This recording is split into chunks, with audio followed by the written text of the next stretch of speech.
Hello, everyone, and welcome to another episode of Nightcap, Candid Cafe Conversations. I am, of course, still Maria, and still have been, and probably will still be forever. But I have with me today a fantastic mug of tea and a fantastic tea aficionado. Hello, Friday. How are you? Hello, good. I also have a fantastic mug of tea, so we're well Oh my matched today. goodness. What are you drinking, I wonder? But also, what are you Well, drinking? What's in your cup? I'm so glad you asked. I'm going off season today. I was feeling a little rebellious. I strongly considered drinking the Excelsior tea, which is our, George Takei birthday celebration tea we made a few years ago. That's Sulu's tea for his first Starship Command. I'm rocking the Star Trek earrings, and I was like matchy matchy. But then I saw in the cupboard September's blend. This is Ooh. my basic white girl ass was like, yes, please. It is a pumpkin spice tea. It's just once we get past Pride, there's like this instinct to be like, so now it's Halloween, right? Like then we Yeah, skip now it's several fall. months. Now it's fall. Yeah. Yes, Exactly. Even though and outside it's like 96 degrees yes. Fahrenheit and raining every other day. Mhm. That's fine. uh, It's basically apple picking season. So yeah, it's a correct. green and black tea with pumpkin and black peppercorn, and it was inspired by Catherine Valenti's Fairyland series of books, and it's just so cozy. And Ooh. I'm so decadent today, Maria. I put in a heavy pour of heavy whipping cream, and Oh my also a God. big fat spoonful of mushroom infused honey. When I say mushroom, I mean like reishi and chaga. I don't Like mean mushrooms. Like whoa. Like mushrooms. we're about to have a time. No, I put them in this beautiful little like Look at how D20 cute that teapot. is. Ah, It's my that's so coziness cute. today. That's so cute. I am drinking out of a brand new mug that I got literally yesterday, and it's like kind of earthenware-y, Mhm. and like tapered, and it's very nice. But I have also some Friday afternoon tea because I thought it would be appropriate. I have the Get Happy blend Oh because I was yes. like, it's a delightful day, and it's a little bit rainy outside, but also like it's just it's so light and airy and like makes me feel very good. That's a happy one for sure. Hence the name. Hence the name.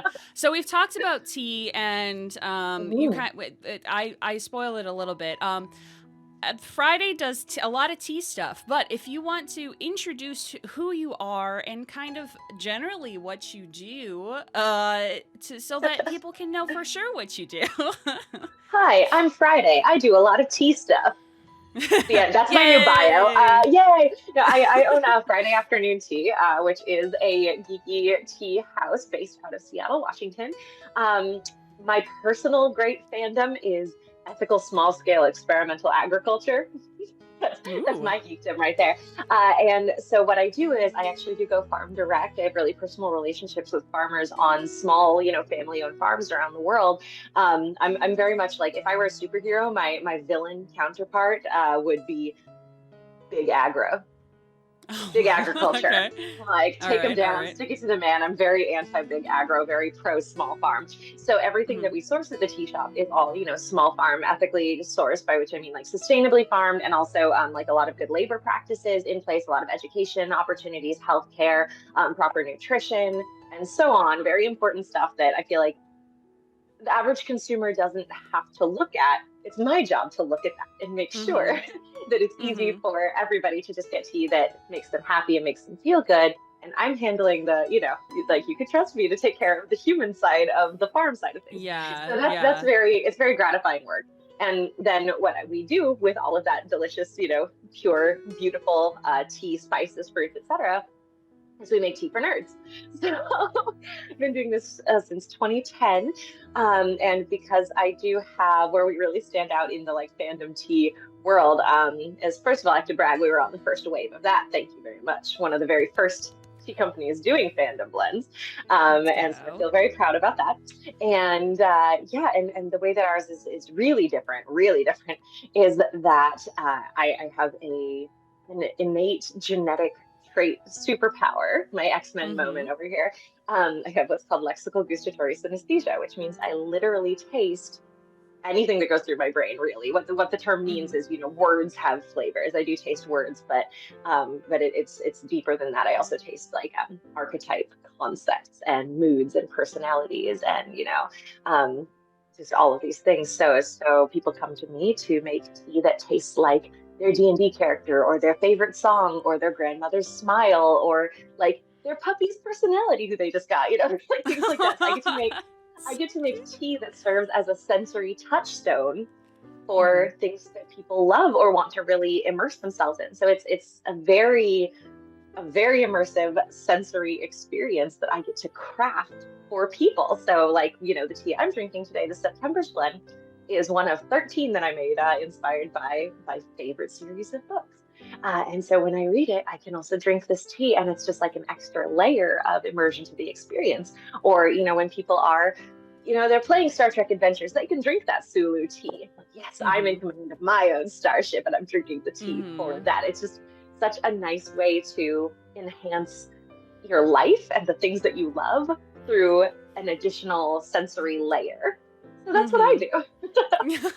It's so cool. I've had a handful of your teas now, but I had the part of your zodiac series, the because I'm a Scorpio, so I was like, I wonder Me how too. the Scorpio sounds or tastes, and it was very strong and not and like in a oh that makes sense kind of way, Yeah. because it's spicy and like but also warm, um and like just a little bit of just like the smallest a bit abrasive, just the tiniest bit, Yes. just a little bit.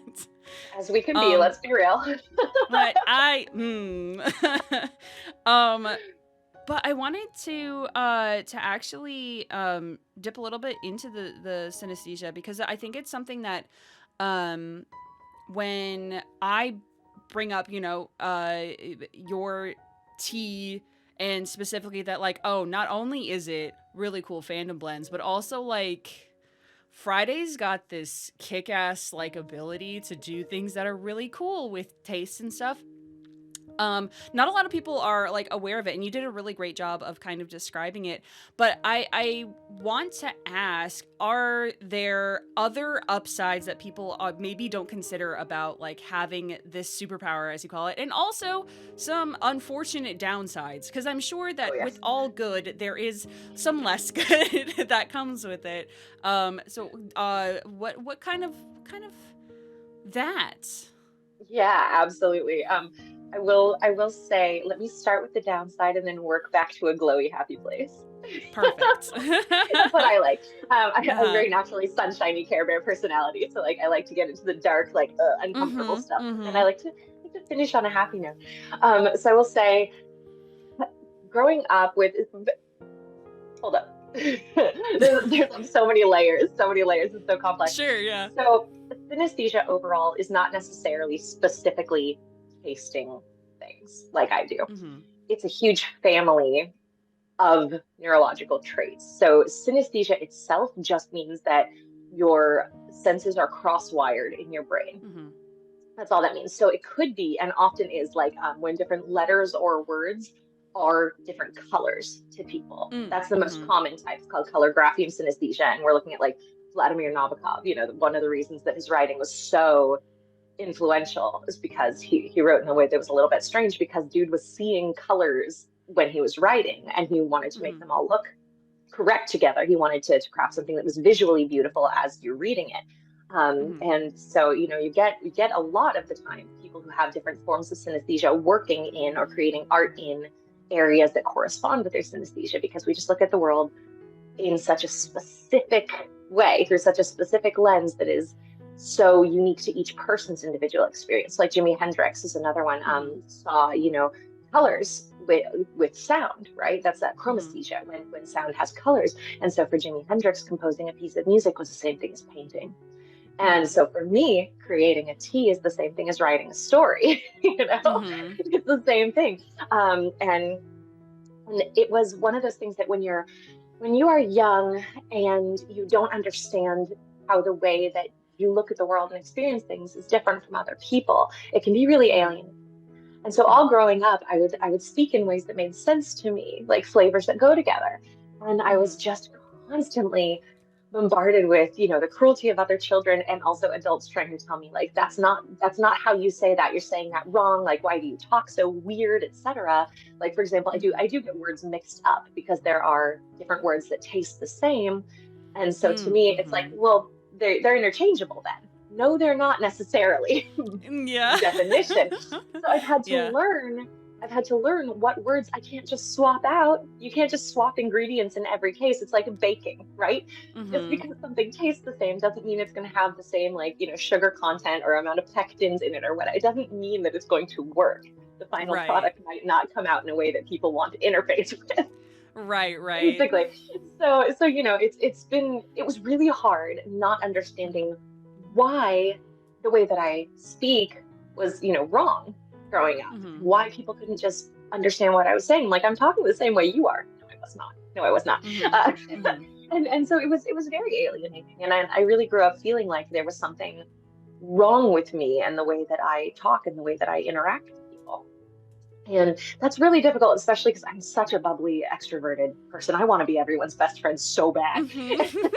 And growing up with people being like, ugh, you're weird and you talk weird, and I don't want to be around you is Mhm. devastating for a child. Yeah. And so I spent my entire youth and young adulthood trying to learn how to like talk normal. And Mhm. so, when the masking lifestyle, like Oh yeah. Oh it's yeah. it takes work. It's Mhm. exhausting. And it's even still to this day, if I have to repeat myself ever, I'm like, do you know how much work it took to say that in a way you'd understand to begin with? It was Mhm. so difficult to frame that correctly the first time. I have to run everything through like three levels of translation circuit to be understood in this world. And I'm Mhm. fluent now.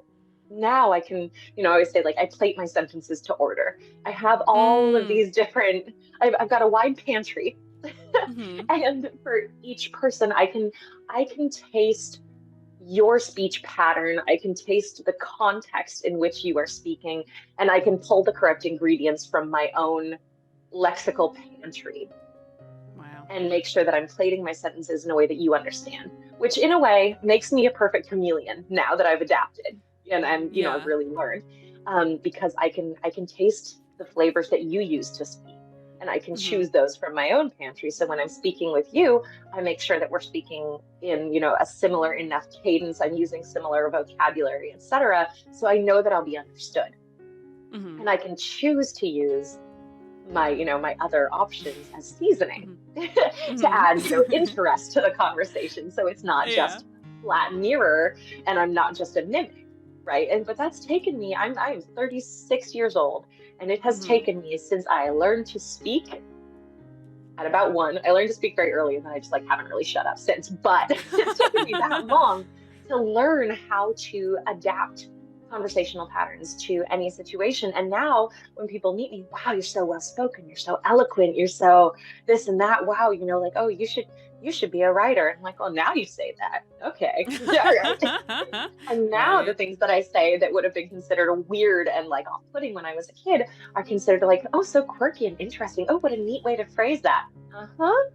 I Mhm. know, Mhm. right? Thank you. So now I've been able to bring back the way that I naturally want to speak.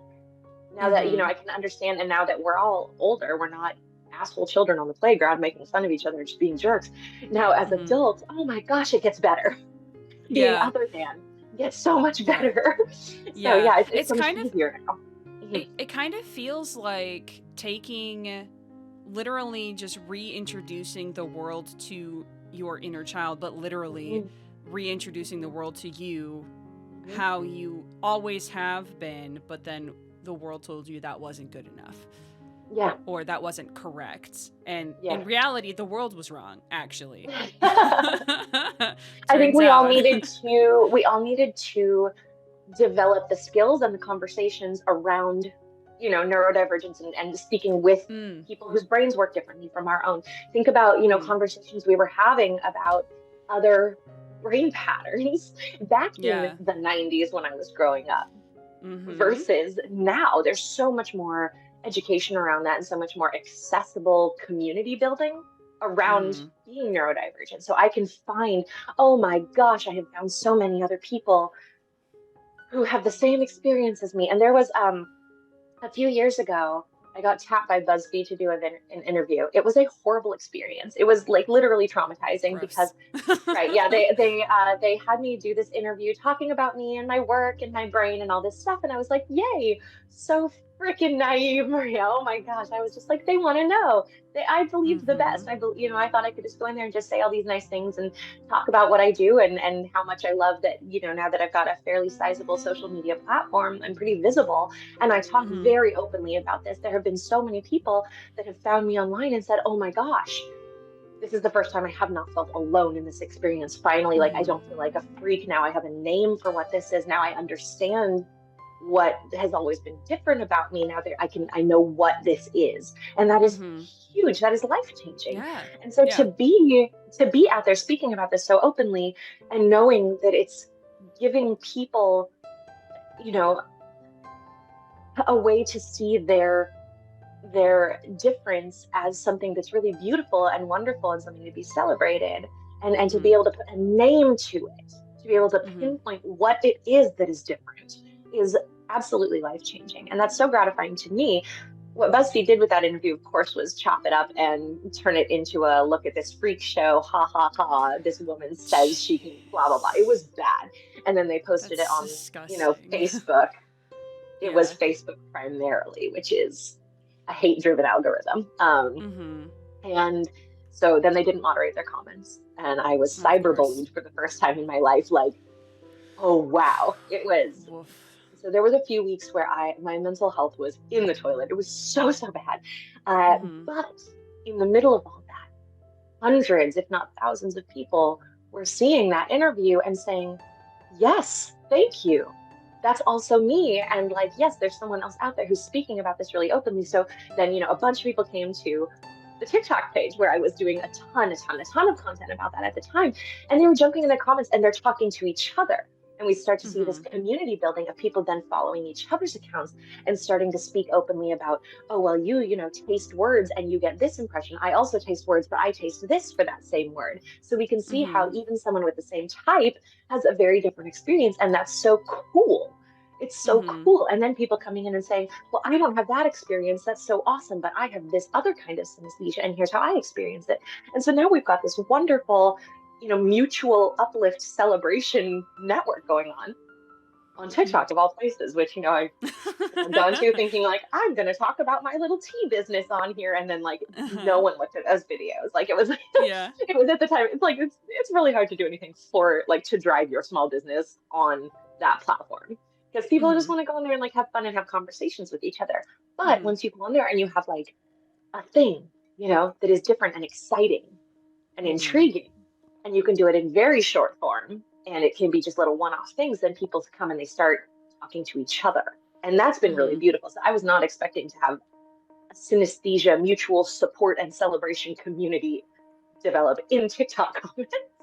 Mm-hmm. Mm-hmm. So Mm-hmm. wild. But that was such a silver lining to that whole horrible, like really devastating BuzzFeed situation Mm-hmm. was it brought so many people together. And honestly, my takeaway from that was like, okay, well, you know, don't trust splashy clickbait media because they're not coming to you because they want an uplifting, wholesome, everyday kind of Right. story. That's not what they are Right. doing. That's not their business model. So that was very Mm-hmm. naive of me. But more than that, like it was such a point of visibility. Even though the way Mm-hmm. they did it was so ugly, there was a silver lining of at least it was me because I'm very affable and welcoming and cheerful. I Mm-hmm. have such like mom energy, you know. Well, I I'm mean, a very that safe makes place. sense. Yes. I've always been like I'm a safe place. People come to me Right. who are really bashful, who really struggle with themselves. People come to me who just, they can feel that I'm an extremely safe place. I'm ultimate Mm-hmm. mom person. Mm-hmm. Mm-hmm. I draw that kind of people in who need a light. And so I know I can handle that. I was able to bounce Mm-hmm. back from that horrifying few weeks of really just Mm-hmm. absolute. I didn't know cyberbullying existed like that. I had Mm. never been on the receiving end, and wow. And I was able to bounce back from that someone else might have been the person they tapped for that interview who might not have been able to bounce back from that. Mm-hmm. So this is one of those areas where like I can recognize how much good came out of it. And I could take one for the team. I don't think I'll put myself knowingly in that position again. You know, now that I'm learning aware from that experiences doesn't mean you have to repeat them. Exactly. And I can find that silver lining, you know? Like, okay, Yeah. I'll just consider that whole experience taking one for the team. And now look at all this wonderful that has come out of it. So we could just walk away and focus on that part, you know? Right. Yeah. What made you, what drove you towards specifically tea? Because I'm sure, as you've stated and as I've inferred, the specific synesthesia that you experience is, you know, encompassing words in general, encompassing a lot of different things. So what specifically about tea is drew you to crafting tea as opposed to anything else like writing or painting or any other kind of other outlet that you would pursue? Yeah, well, I'm really bad at painting. Oh, well, that's a good, that's a good reason. And I do actually write as well. I work from both ends of the lexical gustatory side. So I do also write. I've always been exquisite at technical writing. I'm really good at like resumes, cover letters, things like that. Very good at the professional side of writing. So bad at that. So I'm glad there's a person out there who's good at it. Yes, and like making them not dry. That's where I like actually pull in like, you know, let's make this taste good, but the still spices, be efficient and clean, and you know, get the information across. So I've always been very good at that. And I just in the last few years here, I guess from the beginning of COVID on, like started dabbling in creative writing, and some of the stuff I've written now is pretty damn good. So that's exciting. That's good. That's fun. Yeah, I have an older sibling who is an internationally celebrated poet and owns a small press publishing company in Chicago and is the writer. And I had this weird sibling rivalry idea younger in my life of like, oh, well, they're the writers, so I guess I can't do that, which is more than one person can write. Did you know? That's a real thing. Surprise. Surprise. So I just recently started, you know, dabbling in creative writing, giving myself permission, even though I have a sibling who already does that. Like, who cares? And it's been so delightful. So I'm actually working on a horror novel. I hesitate to call it a novel. It's like a series of vignettes. I guess technically it's a novel, but it feels like a collection of short anthology. That still could be. It's a novel. It's a novel. It's just an interesting format. It's an interesting format. It's a novel. There's a time theme. Anyway, but it's So I grew up in Gold Rush Country, California, right in the Sierra Nevada foothills there in the Motherlode. I'm from San Andreas originally, and so I'm finding myself very drawn to writing like real creep ass Wild West old timey shit. So I've got like I wrote a short horror story a couple of years back about Black Bart, the gentleman bandit who is like our hometown hero. Is like our guy out there, a very real stagecoach robber who is like kind of one of the only things my part of the county is known for. And I wrote a horror story about him that I really liked. It was so spooky, and so I've got a bunch of like short stories out there, and I'm just starting to dabble with greater length, and that's exciting. And none of this was your question actually at all. No, but it's so fascinating. I love it though. It's fun stuff. So I'm working on that. And yeah, but tea specifically, I was raised on a like hippie herbalist commune. So that's a big part of it. Really, my grandmother was an herbalist. My grandfather was a wizard, like legit. Amazing. And I was raised like, you know, we grew our own medicine in our herb garden, and we were doing a lot of wildcrafting. So I was in the woods, like deep in the redwoods, in the foothills there, like right where wine country meets redwoods. And so I was out there, you know, sourcing our own like blackberry leaf and yarrow flowers and things like that. So I grew up with herbal medicine, as you know, that's what tea is. Ooh, lost my earbud. And then it's also important to note my parents met in Star Trek Club. I would literally not exist if not for Star Trek. So I've been going to Star Trek conventions my actual entire life. Big time Star Trek Wow. household. I was raised on original series, and I know every episode inside out. So that's important to know. We're gonna put that aside for a sec. Okay, okay, okay. But that is an important part of this story. So my grandmother was Mm-hmm. an herbalist. My parents met in Star Trek Club. My first job out of high school, I did go to a private theater school, think like the Fame School, but less healthy. It's a bad place. Oh, It was a well, all bad right. place. The That ideal particular is school. there, but with the Ooh, realism is not so it great. was essentially like sanctioned child abuse that our parents paid a lot of money for. It was bad. No. Think like Black Swan, Oh, jeez. right? Oh, jeez. So Black Swan meets Fame. That was my high school experience. And but Yikes. anyway, I left there, and my first job out of high school was singing professionally at a jazz club in downtown Seattle here, between the ages of like 16 and 22. That was my main job. But my mother, being a pragmatist, said, you're going to need a backup for in between gigs. You got to be able to pay your rent as well. Yes, the art's Mm-hmm. great, blah, blah, blah. Make sure you can pay your bills. Okay, very realistic. Yes. So I was like, okay. Someone told me one time, if you go to culinary school, you can get a job any place, anytime in the world, no problem. Well, I like cooking pretty okay, so sure. So I went to cooking school, got kicked out after one quarter, which I got to come up with a good story for that because it's actually like really boring. I have a heart condition. I was like on experimental medication that made me sleep through my classes, and it's a very competitive program, so they booted me. It's boring, but we got to come up with something way more exciting. I feel like I Yeah. should have like a roll table, just like roll for Yeah, something yeah, yeah, absolutely yeah. banana later. But yeah, so I was, out there in the real world, 17. Had just finished one quarter of cooking school. I was singing jazz as my primary occupation, but I went and started working at an English tea room as my first kitchen Mm-hmm. job, back in the kitchen, making, fancy tea sandwiches and pretty fruit plates and all that. And I can tell you the exact moment that my fate was sealed in regards to my career because it was the first time I tried a golden monkey black tea. Holy crap. I like still get goosebumps when I think about it. Golden Uh-huh. Monkey is a high mountain Chinese black tea from the Fujian province that is called Golden Monkey. It's a black tea that has golden tips on it. The story is that Oh, they look like wow. monkey fingers, the way that the leaf Oh, curls. yeah.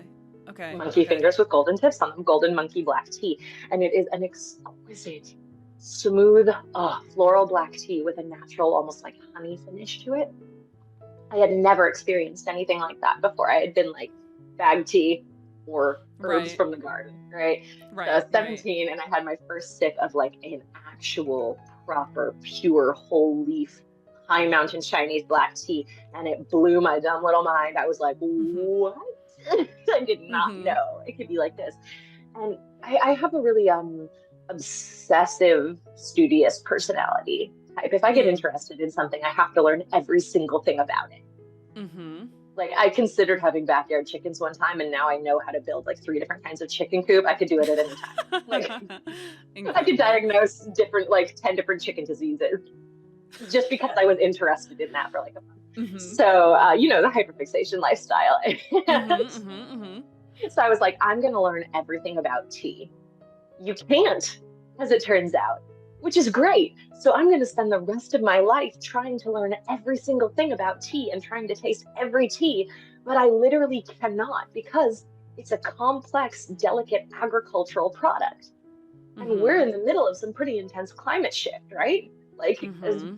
different agricultural zones are now having to shift the way that they produce, especially these very sensitive products like your chocolate, coffee, tea, wine. You're seeing Mm-hmm. different styles come out of regions that have never been able to grow that style before because of, because of climate zone shift. So Mm-hmm. that's exciting. I mean, Mm-hmm. horrifying if we think about the context, but from like a botanical agricultural science perspective and a consumer like flavor perspective. Yeah. So I just really fell in love with tea. It's also important to note that my mother is a forest pathologist. I was raised like in an agriculture lab Oh, okay. or on a farm. So like Yeah. plants from both a science and a woo-woo healing perspective is my entire upbringing. So I was like, Mm-hmm. well, I'm now obsessed with tea and I need to be able to create my own teas.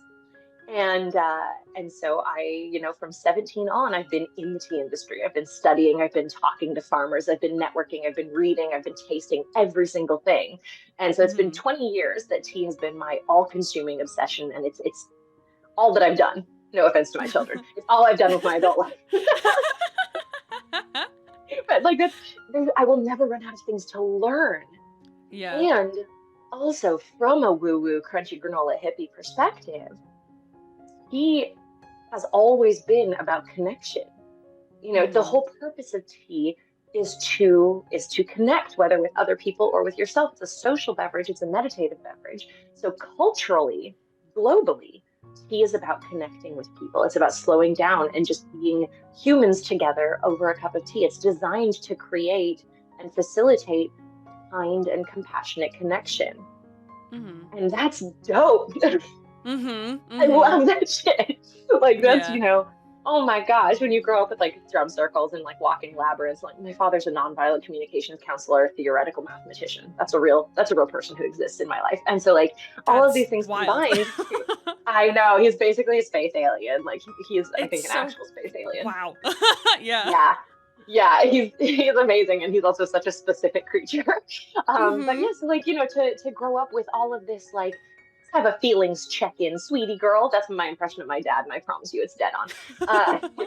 And that between that and like help me run this soil sample, and we'll analyze the nitrogen content of the soil on this farm, and here's how we use plants as medicine, and then also fandom is great and we love the things that we're geeky about. Now I make tea for nerds. I was always going to end up here, and just all factors in my life conspired to get me to this point. Yeah, plus I taste your feelings, let me make you a tea about that. Taste your feel. It's really puts a different spin on eating your feelings. Like wow, honestly. And I do, let me tell you.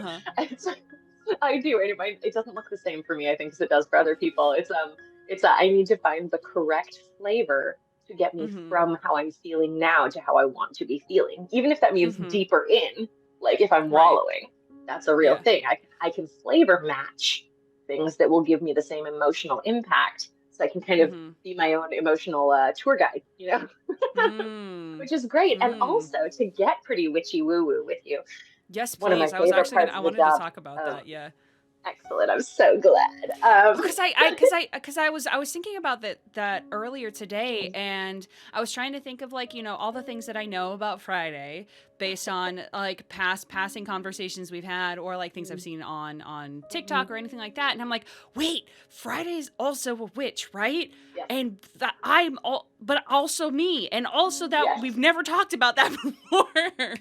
Because you were talking about how like tea is like a way to commune with people and like share community with people, but it's also a fantastic and easy way to commune with the plants that you are literally consuming. 100%. Yes, indeed. Absolutely. Yeah, and that was a big part of grandma's herb garden. You go out there, and we learned very young from my grandmother harvesting practices that are not harmful to the plant. Here's how you can harvest just the right part of the plant at just the right time in just the right way that it actually does create opportunity for further growth or healthier growth of the plant. Right. That's a huge part of being a wild crafter and herbalist, is how do I work with this plant in a way that is beneficial to me and beneficial to the plant. So that's great. And we're actually, oh my gosh, I want to talk to you about 50 million things for 5 years. You're so delightful. Thank you. We're doing at the tea house. Not a lot of people know about this yet, but I don't really do secrets. I don't really do mystery at all. I just I love people and I love sharing. So we have had at our tea house, it's been very light and open and bright aesthetically. The space, I picked it partly because it has huge west facing windows. The natural light that comes in there is just such a glowy, lovely, bright, uplifting thing. The walls have always been very white with like a nice warm, brown on the bottom for highlighting like different art that comes through the space. And I've found that anymore, especially in the winter, it feels kind of cold in there. And we're still stuck with like the ugly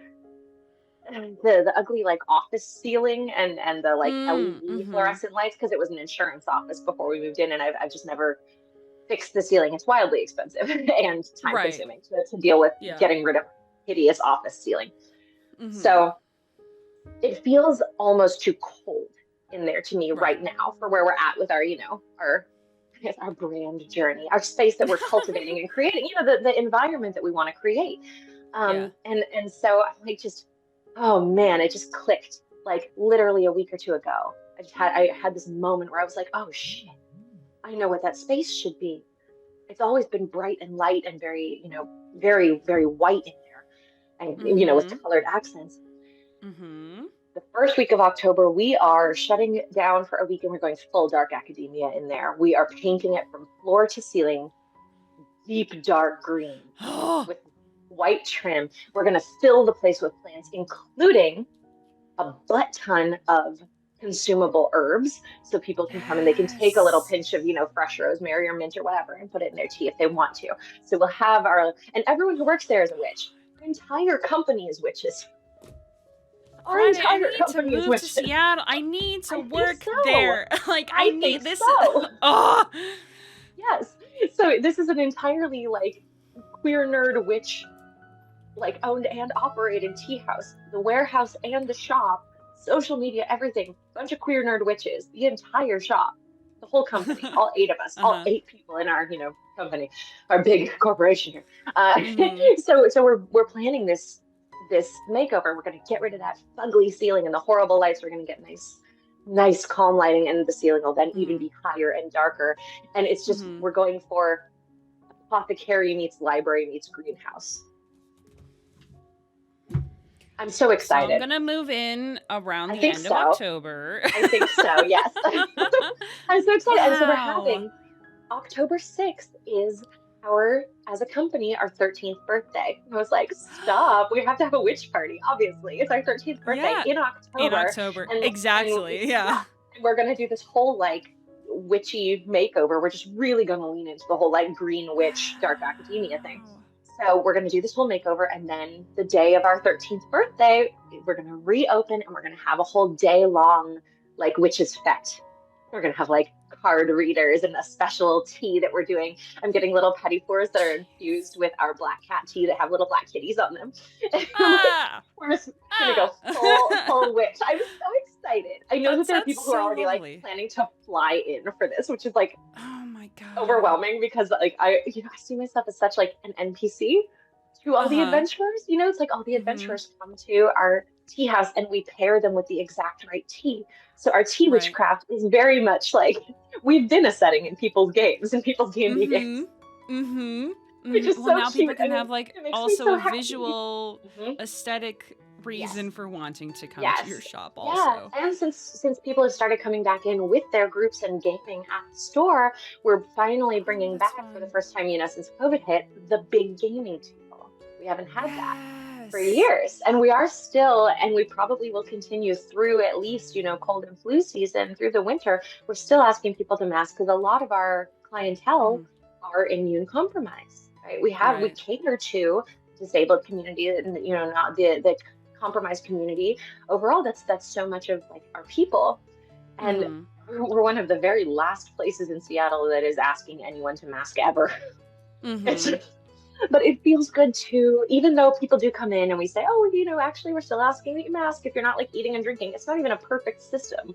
We've got an Mm-hmm. air purifier. We're Mm-hmm. doing our best. We're mitigating. It's not perfect, but Right. we still do have people that come in and they're like, I'm not doing that, and they leave, and we're like, bye. Like, okay. But Okie dokie. what we do have is, our community that does prefer to be in a Mm-hmm. masked space. They know that we give a shit. Mm-hmm. They know Mm-hmm. that they can Mm-hmm. come there and that we've got our little bowl of masks on the counter. People come in and we're like, hey, please still do this. If you're sitting at your table by the air purifier and you're eating or drinking, like, okay, yeah, sure, we're a Catholic. We understand you can't do both of those Yeah, things there at the has same to be time. access somewhere at some point. Yeah, Yeah, exactly. yeah. So it's like we're realistic. We know that we're not perfect. And like we get a lot of criticism either way. People are either like, why are you still masking? Don't you know COVID's made up or over or whatever? Mm-hmm. Yikes. Mm-hmm. Or or we get people who are like, well, why even bother? There's no point. And people are just taking them off to eat or drink. I'm like, man, I am doing my best. Mm-hmm. Yeah, Mm-hmm. we're not claiming to be perfect. We're just like, here's our protocol. We're sure doing our best. It's helping people feel safer, Mm-hmm. and we're not going out of business over healing it. Yeah. So yeah, we're, Yeah. we're doing our best. That's because you are a small business, as you said, Mhm. 8 people plus warehouse. But like 8 people, having including warehouse. including now that's on me. But like the small businesses were absolutely hit the hardest with shutdowns and all of that sort of stuff. So it absolutely fills my heart with joy that not only did you persist, but that you are seemingly thriving now, or on the uptick at least. We're definitely on the upswing. Yeah. Yeah, comparatively. That just fills my heart with so much warmth to see success coming. Yes. Continuing to be Yes. showered on people who are doing fantastic things. I can see the light at the end of the tunnel. Oh my gosh, we almost didn't survive last year. Like I think everybody knows. I've been very open about that. It's last year, it's like the beginning of COVID.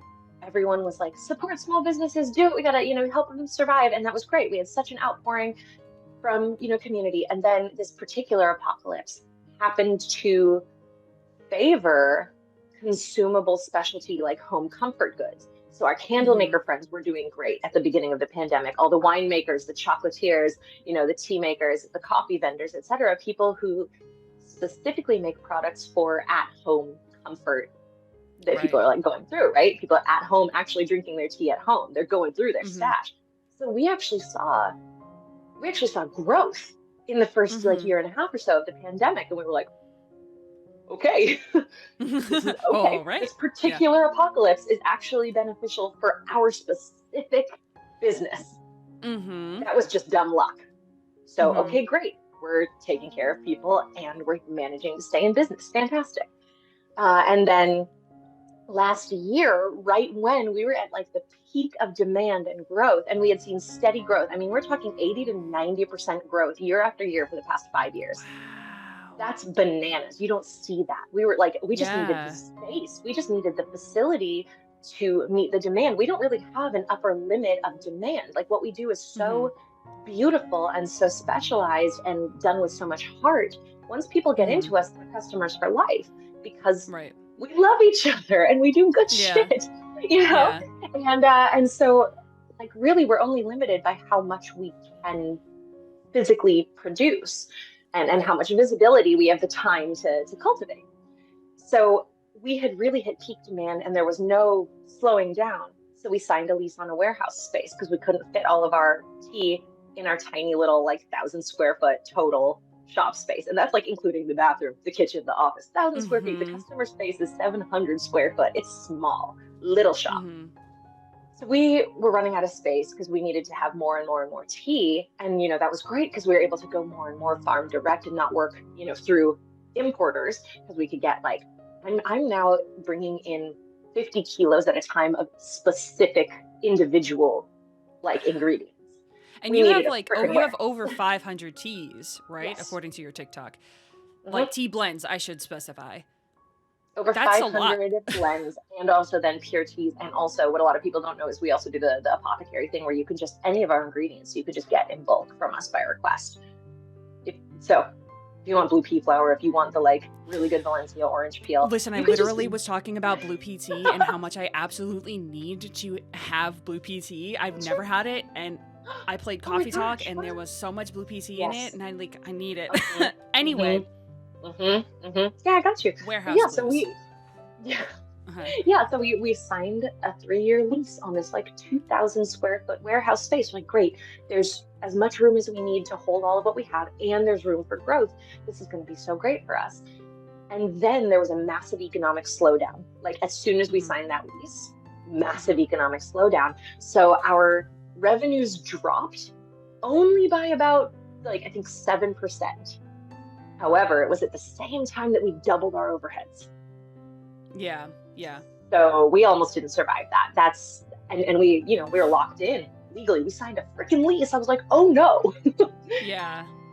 But there was no sign. I was like, I have most of a degree in economics. I'm very business savvy. I do very well at like, the legal, the finance, like all of the projections, the analyses. Like love me a spreadsheet. I love that shit. Like, accounting was one of my favorite classes. Statistics was one of my favorite classes. Like that's where my brain is. I'm great at the business side of things.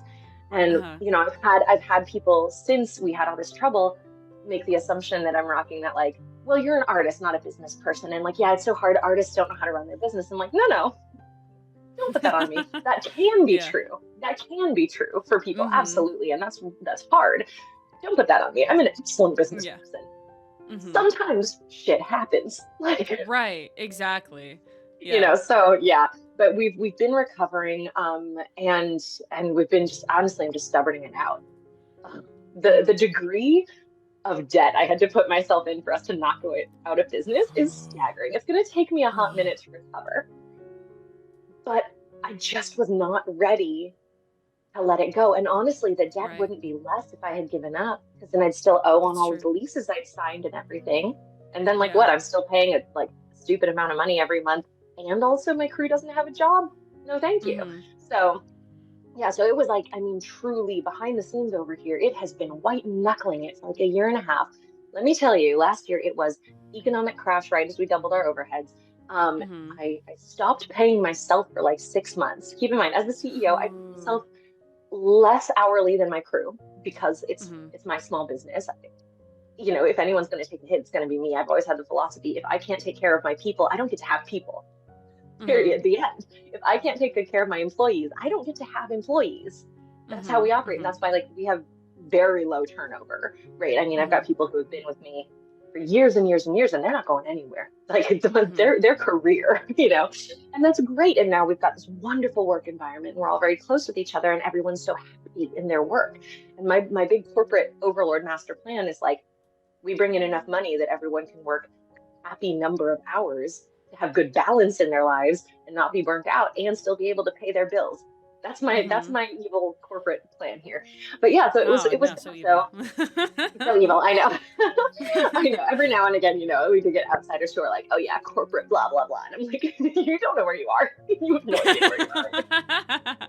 I literally just did not pay myself for 6 months, and I was pregnant at the time, and I was like, I'm a primary, you know, earner for my household of Mm-hmm. four. I was like, well, so I just, you know, burned through all my savings, and I was like, well, now what the fuck am I gonna do? And I've just Mm-hmm. been working harder and harder and harder, and just barely pulling it together, just barely making it happen, and you know, taking on all this debt and all this stuff, and it's been really hard.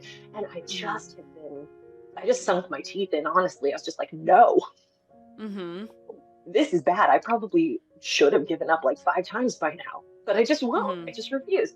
So I'm exhausted, and Mm-hmm. it's been really difficult. And then of course, you know, the baby was born in October, Mm-hmm. right as we're going into our busy season, and we needed to be super all hands on deck to recover from the year that we just had, and that's, you know, fall convention season as well. Mm-hmm. Had the baby, and then you know, he was born with a birth defect that had us in the hospital with him for the first month because he needed surgery at 2 weeks old, and so that was a whole thing. So I was working. I actually didn't take any days off except the day my child was born last year. That was the one day I took off. Jeez. I was working in the hospital in the surgical wing, had my computer, I'm talking to my crew, I'm, you know, ordering product, I'm doing marketing in between talking to doctors about my kid's surgery, like keeping my family updated. So Wow. this is what's been going on behind the scenes. And now it's been, especially since we shifted to this new seasonal rotation model, that was such Mm-hmm. a risk. I was like, this might lose us people, but I had a gut instinct, capital G, capital I, right? I was like, I feel like if we shift to a fandom season rotation model, so it's not just everything all the time, all at once, right? We're Mm-hmm. focusing. So now every season has a thematic umbrella that there's tea under, Mm-hmm. right? So like right now it's summertime. So television inspired teas. So all of our like Firefly, Steven Universe, My Little Pony, all the dogs of TV. We've got our Scruff McGruff, our, you know, Clifford the Big Mm-hmm. Red Dog, or Snoopy, whatever, all this stuff. And that's great. And it really allows us to focus in on a Mm-hmm. specific set. It saves us from having to keep every single ingredient on hand all the time, because having that much inventory is massive overhead. It's Right. very expensive to just be sitting on product like that. Right. Very expensive. Um, so it's been a great business model for us, and it keeps people freshly excited about things. It was very Yeah. risky. And I honestly almost backed out of it after a week because people were like, wait, what? Now I can't just get the thing I want at any time? Like, oh no, bear with Mm-hmm. me. Just Mm-hmm. It's learn the new coming back. system. It's Yeah. okay. So, and it's been great for us. And now it's been, well, it's only been like half a year from a retail perspective, but from back of house perspective, as we're planning seasons ahead, it's been almost a year, and people have really adapted. And now Yeah. it's just working so great. So we've bounced back from that shift. There's always a lull when you make a huge shift and customers have to relearn how to do it's risky, but it's Mm-hmm. worked really well for us, and it's been great for us behind the scenes in terms of production and all that. And now our customers are excited about it. Ooh, we're looking forward to such and such season again. That's great. Yeah. Everyone's Yeah. still excited. So that's working very well. But yeah, that was all happening at the same time as like brand new baby. Had to learn how Mm-hmm. to use a feeding tube and stuff while I was marketing a complete business remodel, like Jeez. business structure remodel. So it's just, Wow. we've recovered very well. And now we're at a point where we are almost breaking even again, which is Mm-hmm. amazing.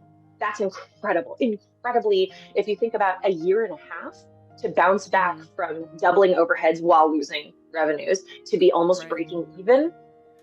That is very good. That is Maria, I'm exceptionally a successful. badass. Yeah, you are. Absolutely. I'm a good businessman. I am so good at Yes. business. So I'm very proud of myself, and I'm very excited. And especially now that we're getting toward fall, Mm-hmm. that's when we Mm-hmm. really do our shit. Like that's when the tea industry Yeah. like really goes off, and it's fall and winter. So September through January is nonstop for us. We've got like conventions and craft shows and whatever almost every Mm-hmm. weekend, And like and all of holidays every month, basically. Mhm. Yeah. Yes, yeah, and then also the fall is when all the literature and horror teas come back.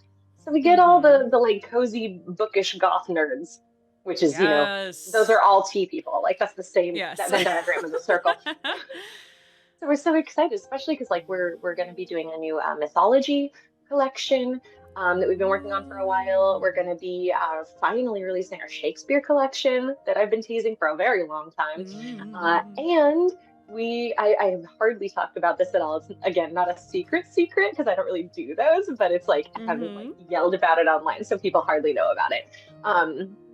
We're releasing a locked tomb collection, as in Gideon, as in Harrow, as in Electo. We're fucking doing it. Okay. Yeah. Okay. So September 1st is So going to exciting. be absolute chaos for us. That's September 1st is not only the like summer to fall crossover where it's like, okay, last chance for summer teas and all the fall teas have just come in. It's also it's also gonna be like the release for Shakespeare mythology Oh and yeah. Locked Tomb. Jeez. Jeez. So Well, here's I'm very hopeful that that'll be like there's that's going to be the thing that pushes us back to fully on track. if there's one thing that I've gleaned from this conversation is Friday does not do just a thing.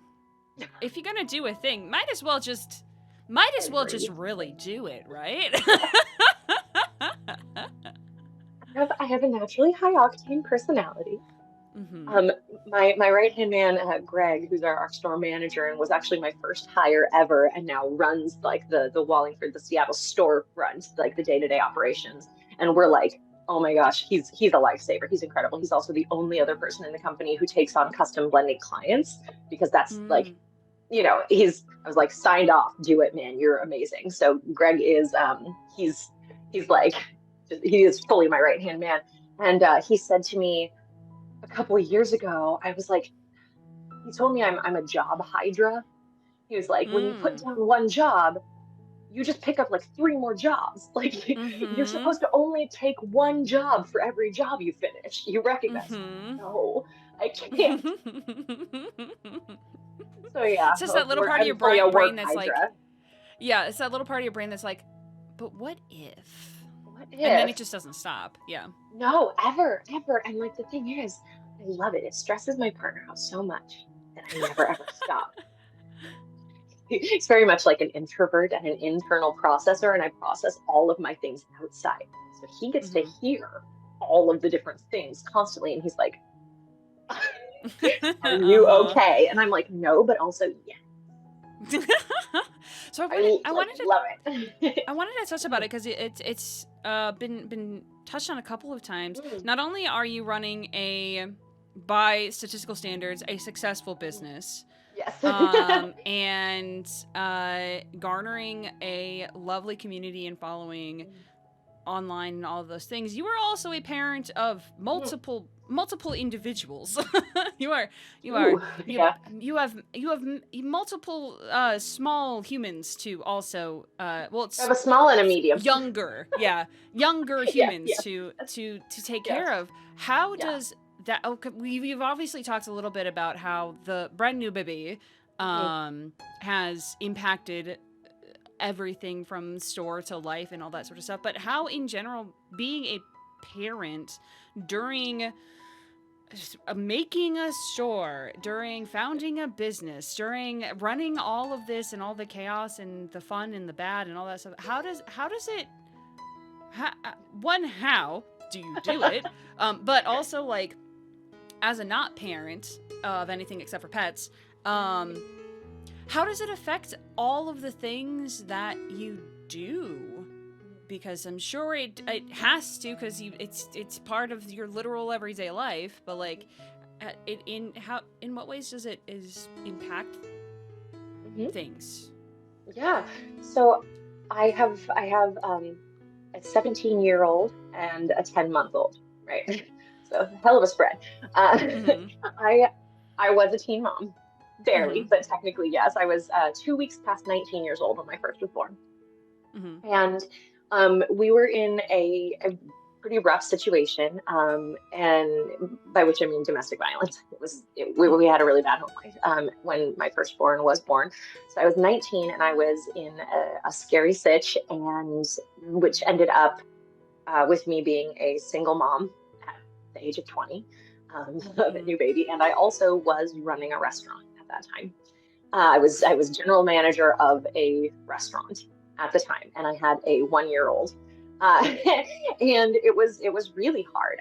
It's very hard when you, especially as a single parent, when you have to hold down a full-time job to make sure everybody can eat and keep a roof over their heads, and also sometimes your kid gets sick and you have to call out of work last minute, and especially in the restaurant industry where everyone is considered replaceable.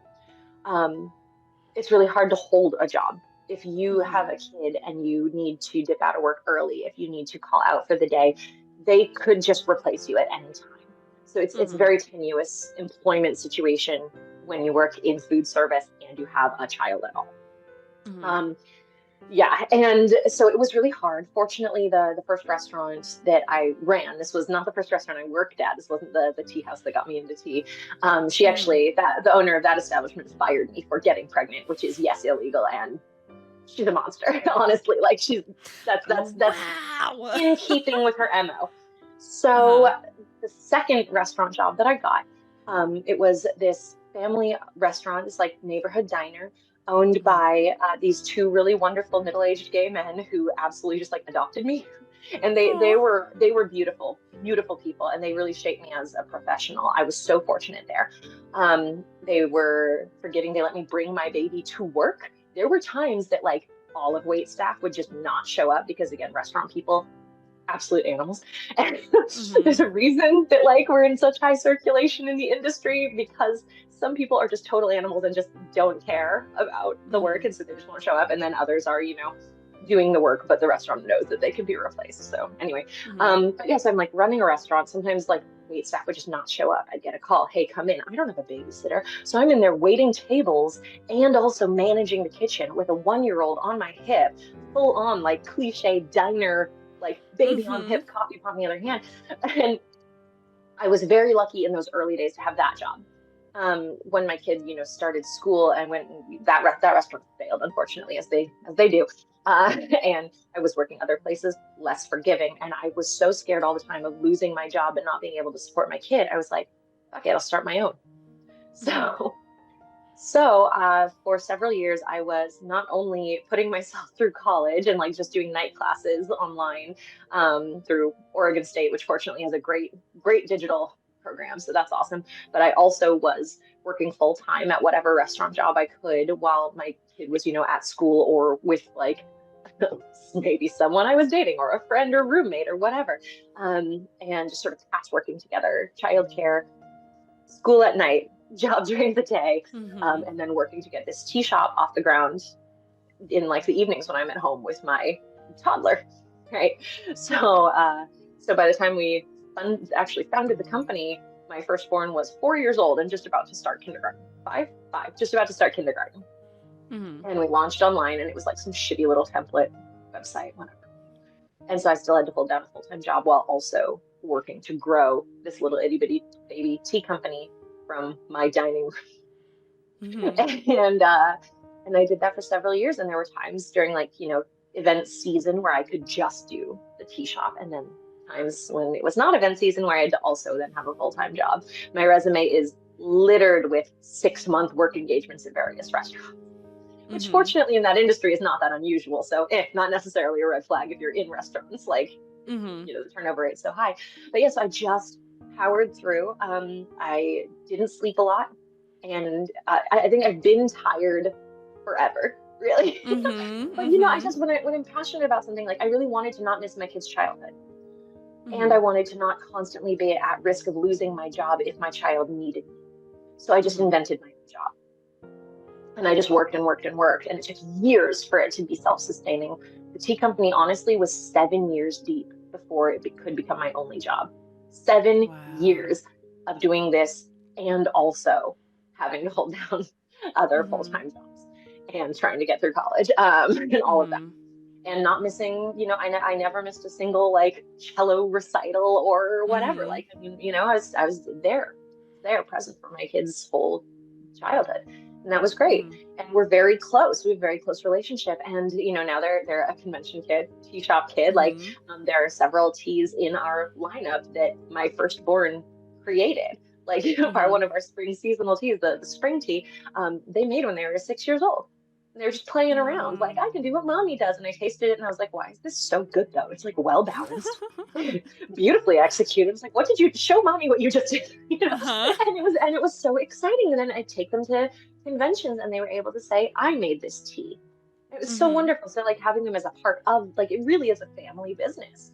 And even now we've got other people who are not in our family, but we're still also close and we care about each other. And we take such good care of each other that like it feels very much still like this is a family business. And so my firstborn now is almost out of high school and very much wants to come, work for the company. They're an artist, a digital visual artist, and they want to be able to make their art and do the whole Artist Alley convention thing, but also have a day job that'll pay the bills. So come work for mom's company. It's like very practical. Like, and this is something they've grown up in and they feel like a really personal connection with. Like my firstborn feels like the tea shop is like a younger sibling, The tea shop is a member of the family, and it's wonderful. And we've all, had our various interactions with the company itself. And like my husband, he helped me to like tear out the nasty insurance office carpet. He helped me to pick out like a location when we were opening our first brick and mortar. He was there doing like the physical manual labor with me. He installed the shelves that all the tea jars are on. Like he comes and works conventions with me. This is very much not his arena of work, but he's there. He loves it. He gets to be a part of it. He's tasting new tea samples from farms with us and stuff. It's a part of it.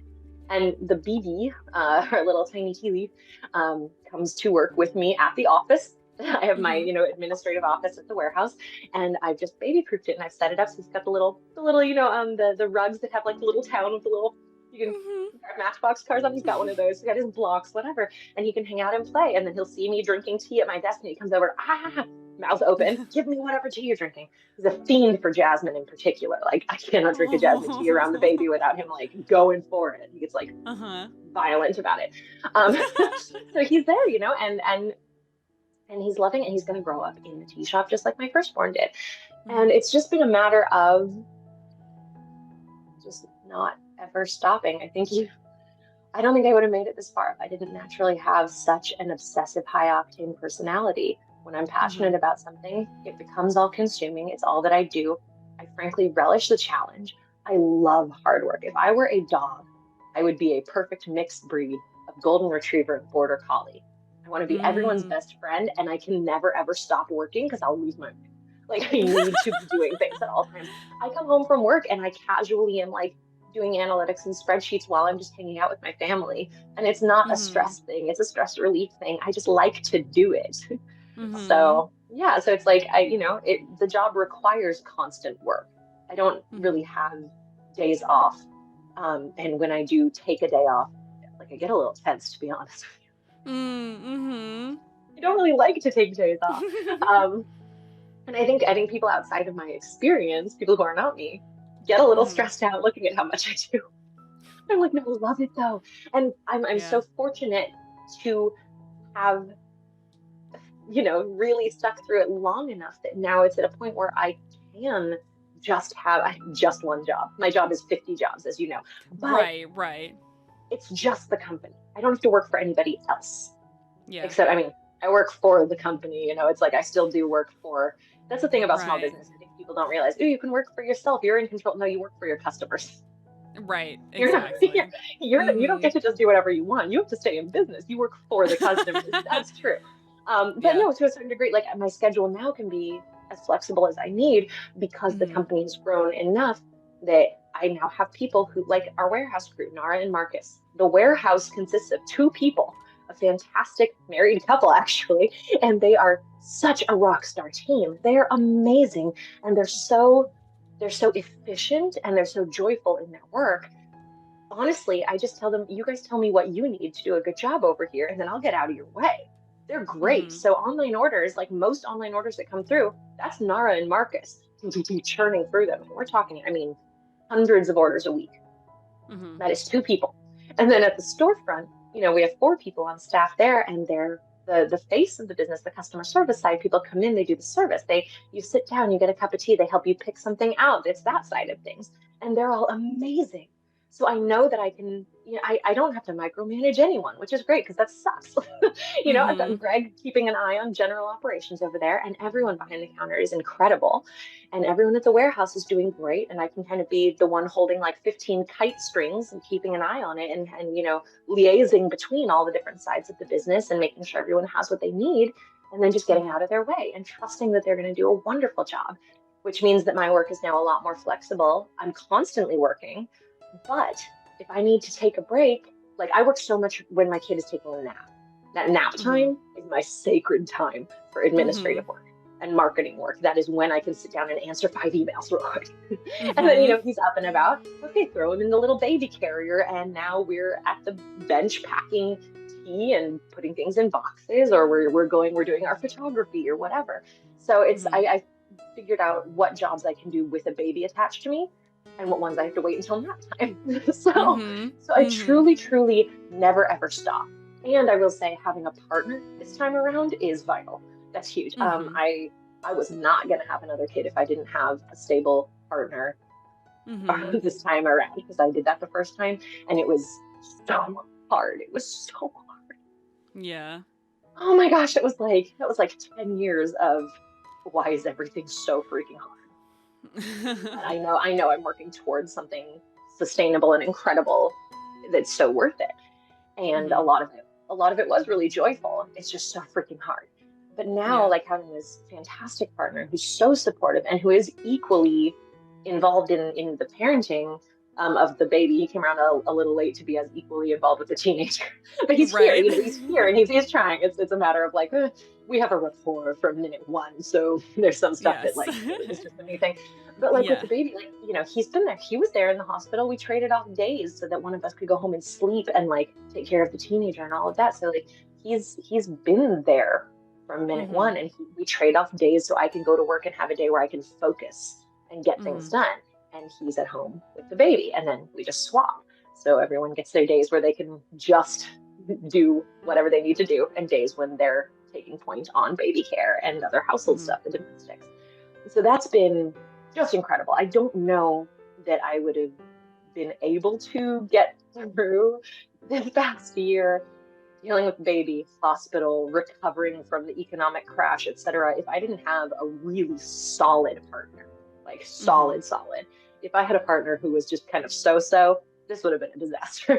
Or no Yeah. partner at all, God forbid, but like Yeah. that's been vital. So it's really, I guess, equal parts, delegation, stubbornness, and having really good, like, dependable people around, and being comfortable Mm-hmm. with not micromanaging. I think that's Yeah. where, when you are the big boss, Mm-hmm. a lot of the time it feels like you have to choose between having a life outside of work and your work being successful.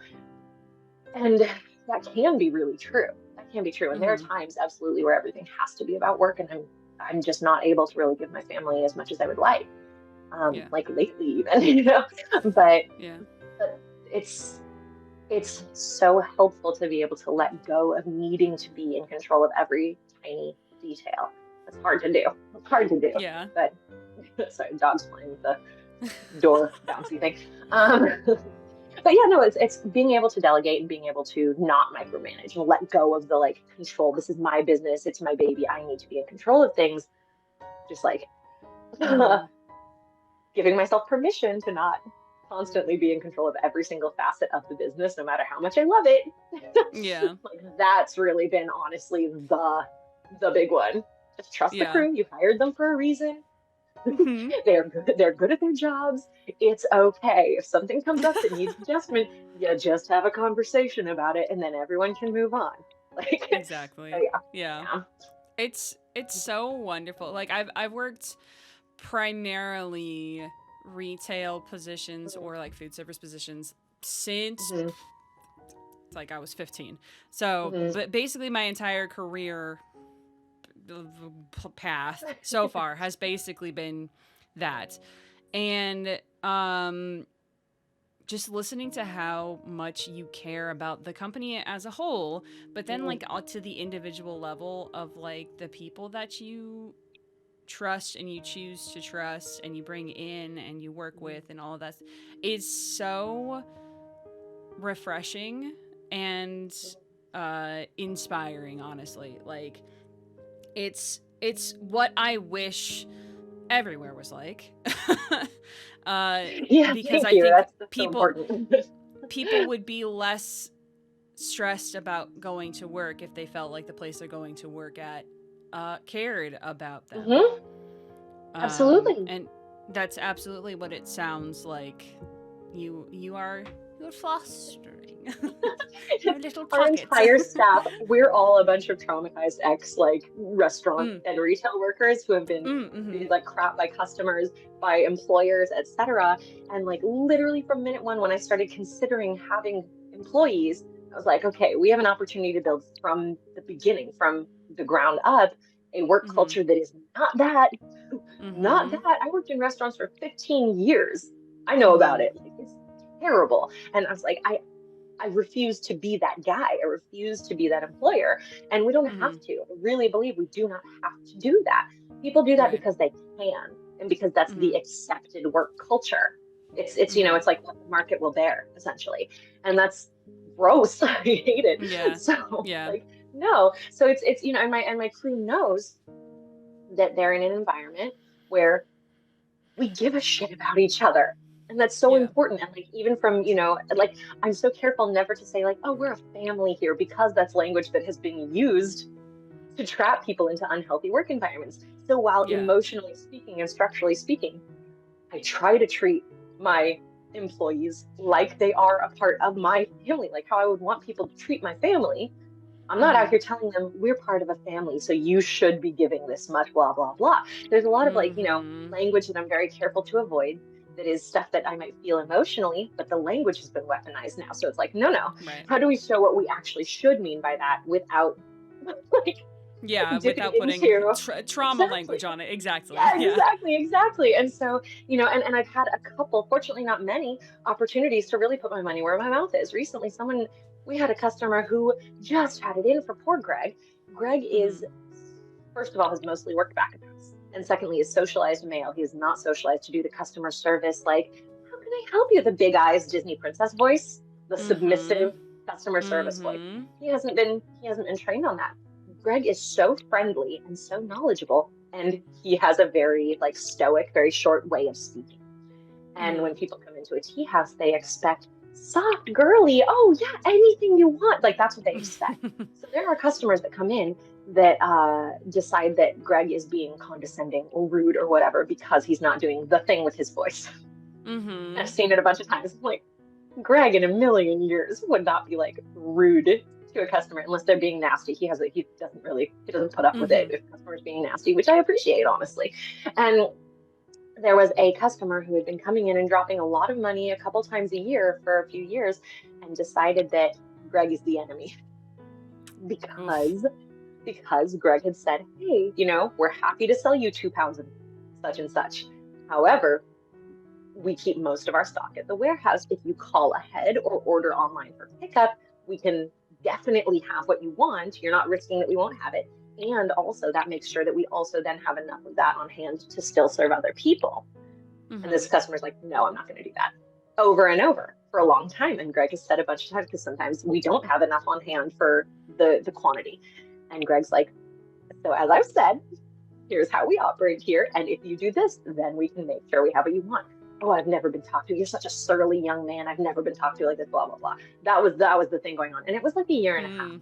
And she confronted me about it, tried to get me to fire Greg. He's losing you customers. He certainly is not. Certainly is not. That's not true. Greg's incredible. Greg is our house Uncle Iroh. Looks like him, talks like him. Like, dude is basically Iroh in real life. It's amazing. He's a delight.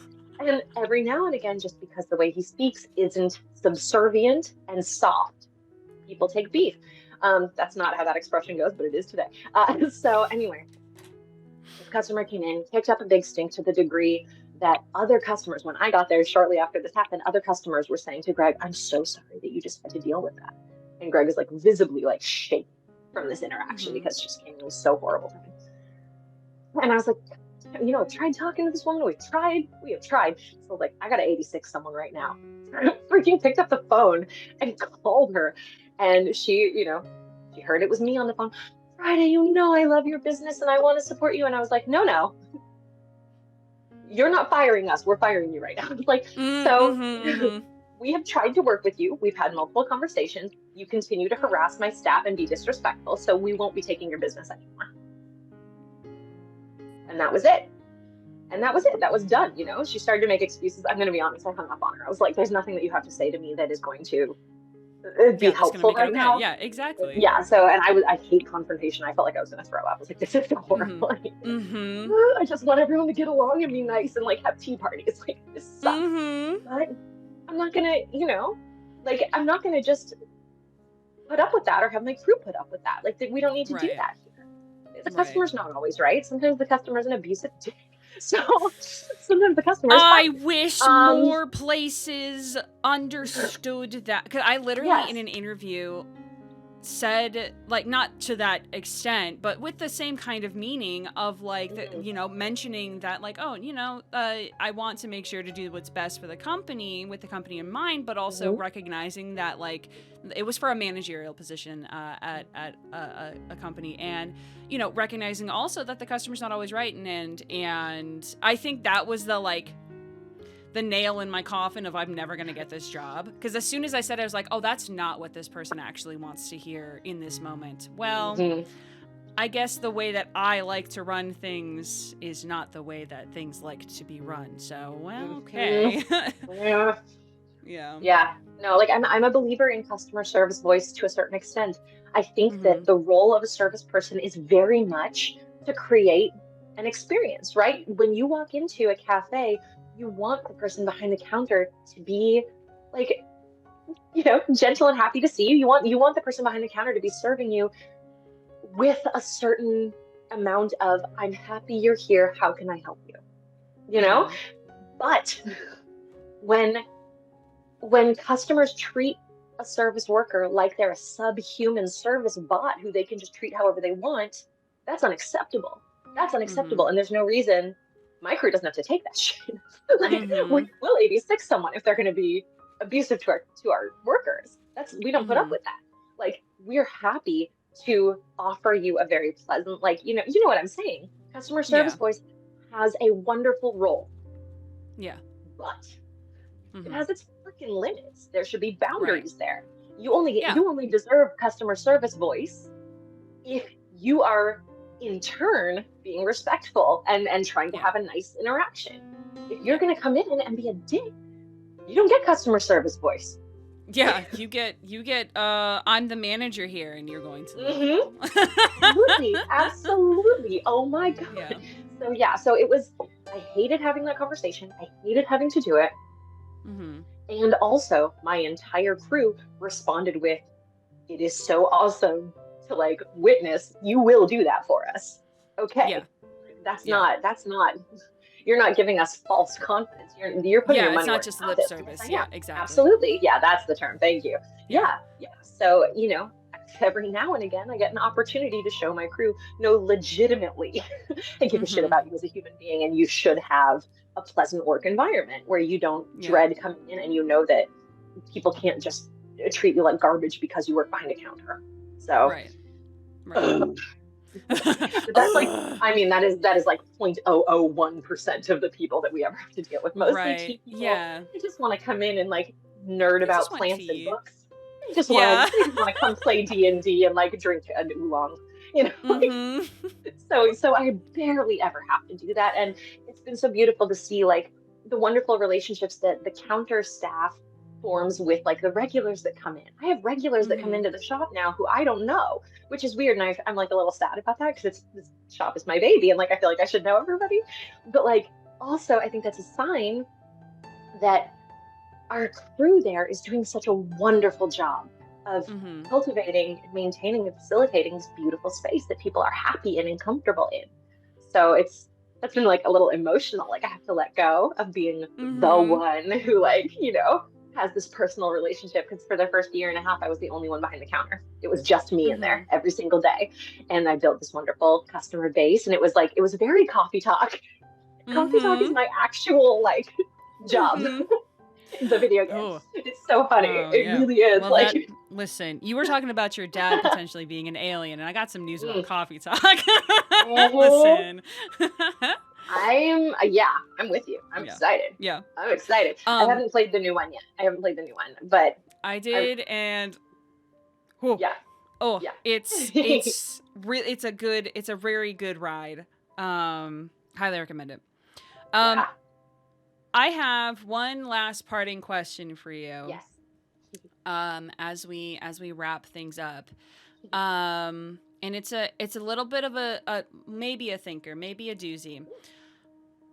What do you hope lingers in your wake as you Mm, continue on where you're going or move on to new things eventually if it happens? What do you hope to leave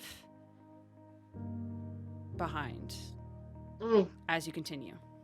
yeah.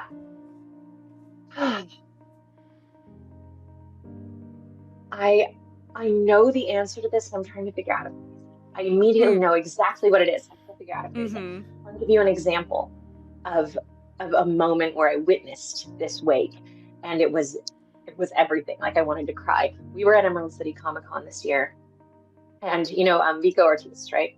As in, Mm-hmm. well, losing an earbud again. Vico Ortiz, the actor. Um, Mm-hmm. I love Came Vico. up to the I love him yes, so much. yes, absolutely, absolutely. And we had sent them a care package of gay pirate tea, ages back when we Oh, just had the first two, right? that's A so little care lovely. package that had like the Blackbeard tea and the speed tea, and there was like a little octopus brass tea pet in there, and like a Mm-hmm. nice little letter, and it was delightful. And they came up to our booth at Emerald City, like, oh, I found you guys, here you are, yeah, which was like Mm-hmm. so cute and fun. And we were chatting, and they said, you know, ever since getting that tea care package from y'all months ago, it's like really pushed me to incorporate tea as a part of my like daily self-care practice.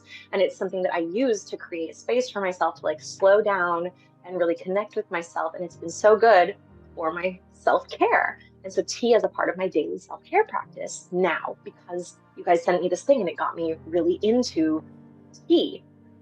Holy shit. That's what I want. That's what I Wow. want. It's exactly that. I want for people to come to us and to me and learn how to incorporate tea, whether it's like sitting down alone for an hour and doing like gong fu cha run on a beautiful oolong, Or if it's, I got my like travel mug full of Star Trek tea and it's like fueling up Mm-hmm. my day, and like, whatever that looks like for the individual person, for someone to be able to come here and get an education about tea and access to really good stuff that then becomes a part of them taking care of themselves. That just, if I can just make people's lives just a little bit glowier in like a Mm. small everyday kind of way, Mm-hmm. that's what I want. That's what I want. That's such a, Mm-hmm. it's such a tiny job to do, but it's huge, just Mm-hmm. being able to like know that people are out there giving themselves just a little bit of extra happiness and a little bit of extra glow because they met me and I introduced them to or helped them to navigate and build up the tools to give themselves that. I just think that's Mm-hmm. wonderful that you're planting happy glowy tea seeds. That's incredible because once you build a relationship with tea and whatever that looks like in a joyful way for yourself, that's lifelong. Mm-hmm. So that. Mm-hmm. That's lovely. Oh, just little glowing tea seeds everywhere. Yeah, that's Yes. the point. Good. That's the whole point of what I'm doing here. So Yeah. yeah, and to get to actually witness that, to get that feedback. Like Mm-hmm. somebody come to me and say, ever since you sent me that care package, ever since you introduced me to loose leaf tea like this, it's become a part of my daily self-care ritual. Holy Mm-hmm. crap. Thank you for Yeah. verbalizing that. That's what I want. That's what I Yeah. want. Everybody to have Mm-hmm. that opportunity to figure out how tea contributes just a little bit of like love and glow and happiness and self-care for their own individual lives and routines. Mm-hmm. So that. The, the, ah, I Feelings. realized that my face hurts because I've been smiling for the past hour because just listening to how you care so much about kind of everything Yes. is just so it's probably also the tea that I drank. The tea is called Get Happy, Get and happy, I yeah. just listen. I was setting myself up for success in that aspect. Mhm. I want to thank you from the bottom of my soul for Mm. one existing, Oh. and bringing such an incredible niche thing to this wonderful geeky culture that we are living in, and just being so much, and not in a derogatory way, because No, a lot of I times like love that being as a a compliment. lot, yeah, being a lot sometimes is like to Mm. some people like, oh well, I guess I'll tone myself down, but you are so Yeah. unapologetically a lot, and that is so incredible, and I love it Thank so you. incredibly Yeah. much. So thank you Yeah. for being a lot. Oh my gosh. My pleasure. For more than. But I would love if you could take some time to tell anybody who is watching or listening where they can find you, where they can find your things, if you're going to be anywhere in this like fall-ish, coming into fall season, Oh, where people can potentially everywhere. find you and your stuff and all that stuff. I have to pull out my day planner. We're a lot of places. I've got Gorgeous. my Look at how pretty it convention, is. It's so my brain. pretty. It's so pretty. I know. Look at my woo woo. Yes. Well, I'm so glad you asked. Opens planner. So, yes, I have been and will continue to be in perpetuity. Friday. You can find our tea stuff online at FridayTea.com. I'm also on every social at either Friday Tea or Friday Afternoon Tea if someone got to the shorter version before me. So yeah, on Twitch and TikTok, I'm at Friday Afternoon Tea. Everywhere else, just assume it's Friday Tea. Me personally, my writing you can find at FridayElliott.com. My last name has two L's and two T's. Everyone screws that up. So you will not find my writing if you don't spell it right. Friday Elliott, ELLIOTT.com. You can find my spoopy short stories on there. And a lot of them are very gold rush, like weirdo, old timey Wild West. We are doing so much this fall at the tea shop. We're going to be back at the Northwest Tea Festival, which has not happened since the pandemic hit. This is our first one back, so I anticipate it's going to be wild. And that's the same weekend as Rose City Comic Con, where we also will be. We have booths at both of those places. And then the following, like 2 weeks later, is our 13th birthday party, that witches fete that we're having, which details of that are already online. So people can find it. And then, yeah, we're doing a lot. Anyway, there's a lot of events. My event calendar is on the website. I feel like I could tell you Go all check of them. that out. That's probably ones, the easiest way is check out the easiest website. way. Yeah. Easiest way is the Yeah. website. Yeah, but the big ones are Northwest Tea Fest and Rose City Comic Con coming up soon. Yeah. Fantastic. And come And visit go the pick up some shop. tea. Come to the shop. Go, yes. go. If you're in the Seattle area, go visit Friday's shop because it's gorgeous now, and it's gonna be even more so coming this fall. Yes. But also, like, you get to meet incredible people. Also, get some of their tea because literally none of it is bad. It is all good. Everything that I've ever had has been delightful and surprising in the best kinds of way. Get their Steven Universe tea because it's just, listen, if you've ever want to drink a giant woman, do it now. Now is your chance. Don't we all, though? Now is your chance. But I want to thank you so much, Friday, for being here and taking time out of your day to hang out and chat about tea and all the good things that are happening in your life. Thank you, all people, for watching and listening. I hope that your cups remain full of something warm and delicious and your conversations stay candid. Thank you, everybody, for being here. Have a great day. Bye.